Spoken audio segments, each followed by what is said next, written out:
Cuando hablamos de violencia de género, hablamos de muchas facetas y de un tema muy complejo para abordar, que no es posible mirarlo sin empezar desde la perspectiva de los derechos humanos también. Por eso hoy nos visita Leticia Gauna, que es la presidenta de la Fundación Derechos Humanos, Equidad y Género, para charlar acerca de estas cuestiones. ¿Cómo estás, Leticia? ¿Qué tal, Gabriela? ¿Cómo te va? Gracias por visitarnos. Bueno, gracias a ustedes por invitarnos. ¿Cómo podemos definir a la equidad en principio, ya que ustedes lo tienen en el nombre de la Fundación? ¿Cómo podemos definir la equidad? Bueno, básicamente nosotros vemos a partir de esta realidad que escuchamos a diario, que leemos a diario, las desigualdades que existen en esta relación desigual de mujeres y de varones, pero también de las políticas públicas, de las normativas vigentes, que viven o que vivimos las mujeres y las disidencias en nuestra sociedad, y esta desigualdad es producto de estas relaciones de poder históricas que tienen que ver con un contexto cultural, económico, histórico, que hay que visibilizarlas. Este tiempo, si bien fue de grandes avances en normativa, en materia de derechos de las mujeres y reconocimientos de derechos, pero todavía falta estos principios de igualdad y esta equidad que se necesita, que no es otra cosa que estas herramientas que hacen falta para que todos podamos hablar del principio de igualdad. Y a partir de esto, ¿no? A partir de poder equiparar un piso o generar un mínimo, ¿cómo te parece a vos que tiene que trabajar el Estado y cómo trabajan ustedes del tercer sector para generar también condiciones en relación a la equidad de género? Bueno, en principio, si bien el rol de las organizaciones sociales, de la sociedad civil en general, es fundamental y ha sido fundamental justamente para visibilizar estas desigualdades, ¿no?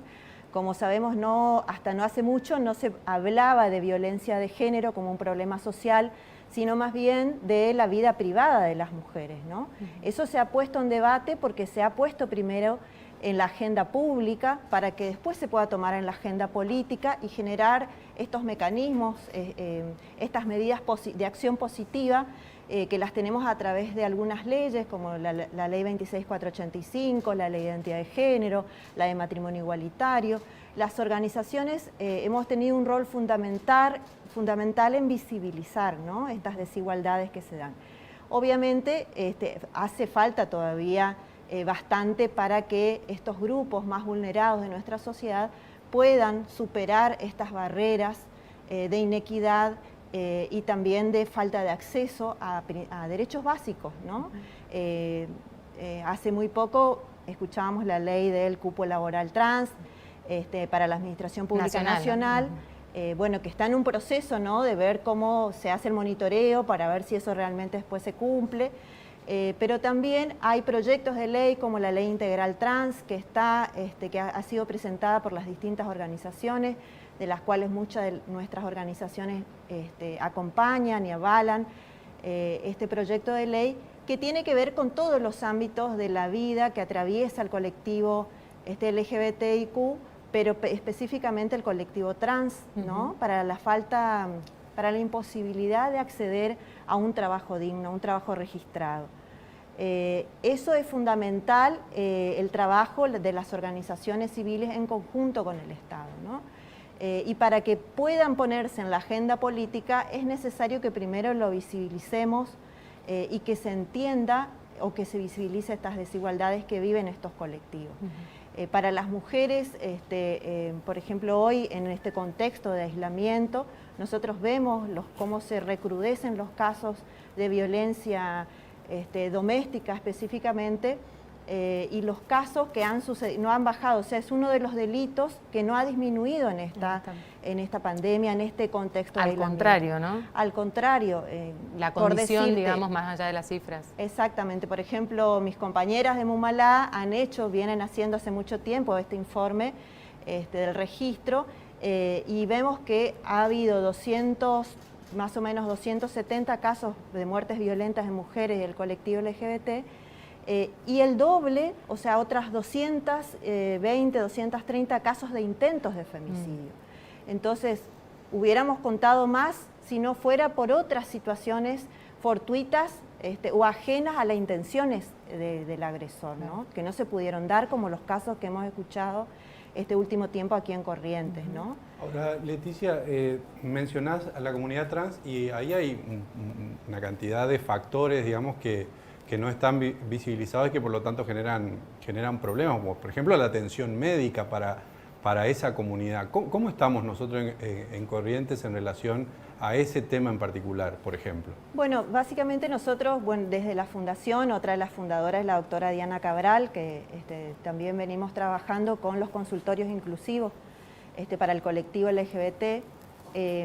Si bien genera por ahí algún debate que sí, ¿por qué se abren consultorios aparte para el colectivo? Que en realidad todo el sistema de salud pública debería ser amigable y debería garantizar el acceso a la atención integral de las personas trans, pero de hecho eso no sucede. Muchas veces es expulsivo y por eso no se atienden y por eso mueren pronto, porque hay enfermedades que no se tratan. Ni siquiera se acercan al sistema de salud, porque ya corre de boca en boca que han sido maltratadas otras compañeras, entonces directamente no van y su salud depende de la clandestinidad, ¿no?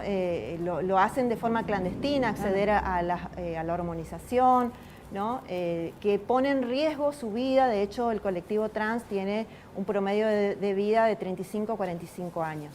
Y eso no tiene que ver con que alguien quiera vivir en la clandestinidad o no acceder, no ir a un centro de salud, sino que tiene que ver con todas estas instancias que necesitamos superar de capacitación, claro, desde el personal de la admisión, porque es la primera barrera con la que se encuentra, con el administrativa, que las mira de arriba abajo, que se burla, que las maltrata, que las trata de masculino o femenino de acuerdo a lo contrario a su identidad autopercibida.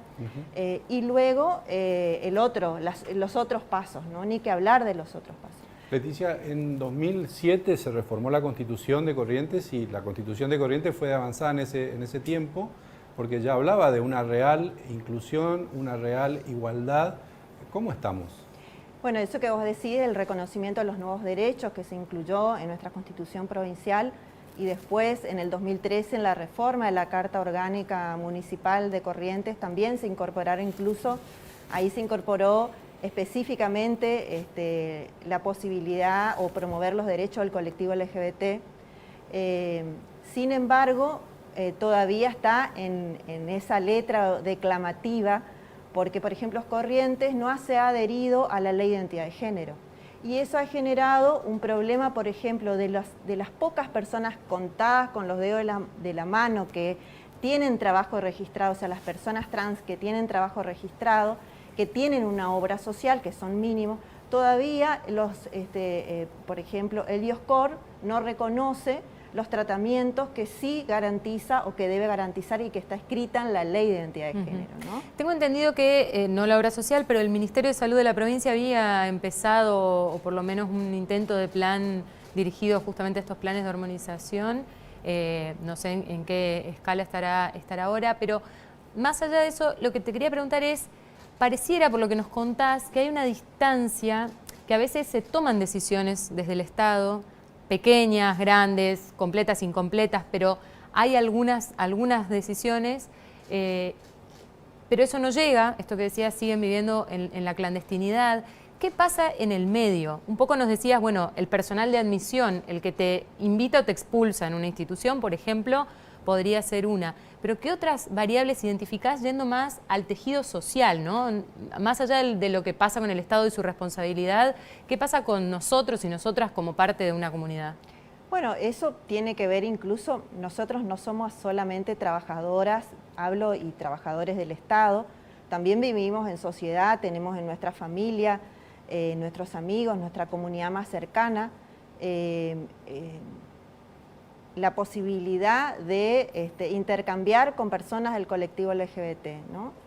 Todavía persisten algunos estereotipos vinculados a la discriminación, a la estigmatización del colectivo, y eso, bueno, lo vemos en la vida cotidiana, digamos, y lo vivencian y aparte lo sufren las personas del colectivo LGBT, específicamente el colectivo trans, que es ahí donde nosotras venimos trabajando fuertemente, acompañando a las organizaciones del colectivo trans, porque son del colectivo LGBT el grupo más vulnerado.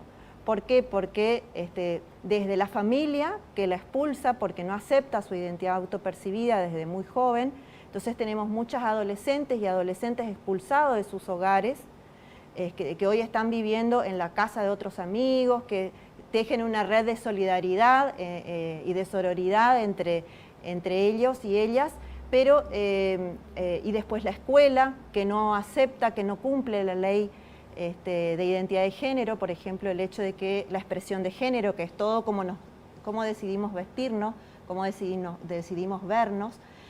Bueno, tuvimos muchos conflictos con respecto a que un joven que se autopercibe masculino quiere ir de pantalón al colegio y no le obligan a ir de pollera, digamos, ¿no? Entonces, eso significa un daño emocional, psicológico en la persona y estamos generando nuestro propio sistema, una expulsión de esa persona del sistema de educación. Claro. Ni que hablar de lo que hablábamos de salud, ¿no? O sea que es contradictorio, digamos, hay medidas, pero a su vez esas mismas prácticas siguen contradiciendo. Las prácticas son sociales, entonces sí, las tenemos porque decimos, bueno, hay prácticas sociales discriminatorias que todos o todas los que estamos aquí presentes en algún momento las hemos ejercido. Y eso depende del lugar donde estemos, se puede convertir en un acto de discriminación porque depende del lugar de poder que yo estoy ocupando. Totalmente. Una cosa es hacer un comentario sexista, discriminatorio, xenófobo, racista, en una reunión familiar que está mal, que puede herir a alguien al que está cercano, pero no está vulnerando directamente un derecho, el acceso a un derecho. Si eso yo lo repito en la administración pública, en la admisión donde yo estoy, soy una administrativa, pero estoy detrás del mostrador, o soy una docente o un docente, o una médica o una enfermera, claramente hay una relación desigual de poder. Y ese estereotipo, ese prejuicio que yo tengo está vulnerando un derecho, imposibilitando el acceso a un derecho. Entonces, esas prácticas sociales que las tenemos que modificar en algún momento, y tiene que ver no con que a veces nosotros cuando hablamos con la policía, que a veces vamos a acompañar a las víctimas a hacer las denuncias, juega mucho esto, ¿no? La opinión de quien recibe a la víctima, claro, ¿no? Decir, bueno, pero seguramente después vuelve con yo no le voy a tomar porque a esta señora va y viene. No nos pagan por opinar, sino por hacer cumplir las leyes vigentes. No se trata de que yo quiera cambiarte a vos tu forma de ver el mundo, se trata de que vos en el lugar donde estás, como funcionario público, tenés que hacer cumplir la ley que está hoy vigente. Y es tu obligación conocerla, porque si no, no es excusa decir, no, yo no sabía que existía la ley. Nosotros en la función, o sea, los que están en la función pública tienen la obligación de saber. Y ahí el rol de las organizaciones o de la comunidad organizada que pueda hacer conocer, hacer llegar, trabajar en conjunto con el Estado para que eso en algún momento deje de pasar, digamos, ¿no? Todavía falta muchísimo, pero de hecho hay hoy en Corrientes, hace unos años atrás no veíamos tantas organizaciones y ni que hablar de una marcha del orgullo aquí en Corrientes. Bueno, hay mucho de eso y los medios de comunicación juegan un rol fundamental en eso, ¿no? En reforzar los estereotipos o poder modificarlos o por lo menos ponerlos en tensión para quien escucha, ¿no? Totalmente, totalmente. Leticia, muchas gracias por haber venido. Bueno, gracias a ustedes y bueno, desde la Fundación también decidimos organizarnos porque justamente necesitamos herramientas jurídicas para constituirnos, para presentarnos en la justicia, ¿no? Eso fue por ahí el motivo más importante que nos unió a la hora de ver por ahí la impunidad de algunas situaciones y algunos casos, ¿no? Totalmente, gracias. Gracias a ustedes. Leticia Gauna, charlando con nosotros.